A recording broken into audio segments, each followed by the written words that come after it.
Mira road हल्ला प्रकरणामध्ये फडणवीसांनी विधान केले। इतर धर्मियांना मारण्याच्या उद्देशाने हे कृत्य होतं। तर जुबेच्या मागे नेमकं कोण आहे याचा तपास होईल आणि मीरा रोड हल्ला प्रकरणामध्ये मुख्यमंत्री देवेंद्र फडणवीस यांनी हे विधान केले। एटीएस एनआय या तपासातून सत्य समोर येईल असं मुख्यमंत्र्यांनी म्हटलंय।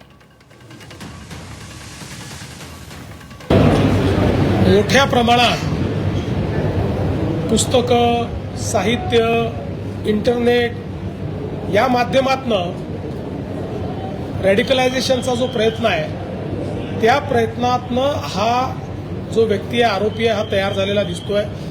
त्यामुळे याला केवळ काहीतरी आपल्याला जिहाद करायचा आहे आणि जिहाद करायचा म्हणजे इतर धर्मियांना मारायचं आहे अशा पद्धतीच्या विचाराने पेटून त्यांनी हे कार्य केलेलं आहे। त्याला पकडलेलं आहे। आता एटीएस आणि एनआयची मदत घेऊन या रॅडिकलायझेशनच्या पाठीमागे कोण कोण आहे हे देखील या ठिकाणी शोधण्यात येईल। याचं कुटुंब हे परदेशात आहे, ते अमेरिकेमध्ये आहे। हाही अनेक वर्ष परदेशात राहिलेला आहे। त्यानंतर इथे आल्यानंतर पहिल्यांदा कुर्ल्यामध्ये आणि त्याच्यानंतर नवानगरला तो राहायला आला।